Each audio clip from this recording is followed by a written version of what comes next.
Batting ব্যর্থতায় match হারল Bharat. দলের top অর্ডারের কোনো ব্যাটারই রান পাননি, ফলে স্কোরবোর্ডে রান তুলতে পারেনি ভারত। তার খেসারত দিতে হলো ভারতকে। অস্ট্রেলিয়ার প্রথম ম্যাচেই ভেঙে পড়ল ভারতের ব্যাটিং লাইন আপ।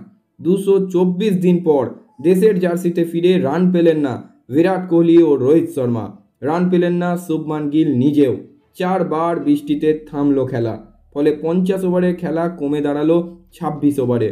প্রথমে ব্যাট করতে নেমে 9 উইকেট হারিয়ে 136 রান করে টিম ইন্ডিয়া, কিন্তু ডাকওয়ার্থ লুইস নিয়মে লক্ষ্য কমে দাঁড়ায় 131। বোলারেরাও খুব একটা দাগ কাটতে পারেননি, ফলে 21.1 ওভারে রান তুলে নেয় অস্ট্রেলিয়া।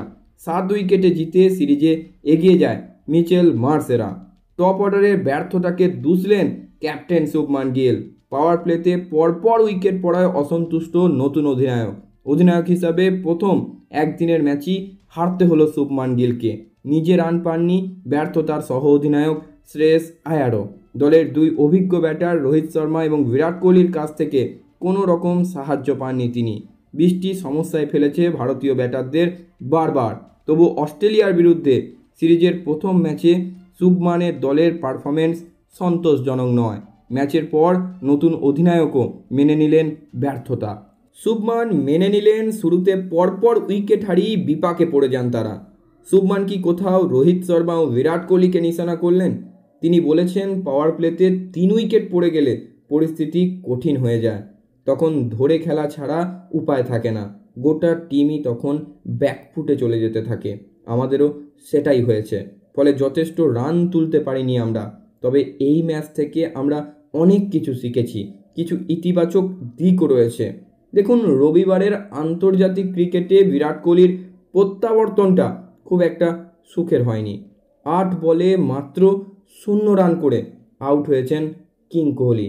কিন্তু একদিকে যখন ক্যাপ্টেনের কাছ থেকে কিছুটা হলেও তির্যক ইঙ্গিত আসছিল, ঠিক সেই সময়ই দলের আরেক সতীর্থ অর্শদীপ সিংয়ের কাছে এক বিরাট স্টেটমেন্ট এলো। অর্শদীপ সিংয়ের মতে কোহলি এই সিরিজে প্রচুর রান করতে চলেছেন। এদিন ম্যাচের পর সাংবাদিক বৈঠকে অর্শদীপ বলেন, ভারতের হয়ে একদিনের ক্রিকেটে 300রও বেশি ম্যাচ খেলার অভিজ্ঞতা রয়েছে বিরাট ভাইয়ের, তাই ফর্ম ওর কাছে নেহাতি একটা শব্দ। ও জানে কিভাবে এগিয়ে যেতে হয়। এবং খুব সত্যি কথা, কোহলির সঙ্গে সাজঘর ভাগ করে নিতে পারা আমাদের কাছে আশীর্বাদের মতো।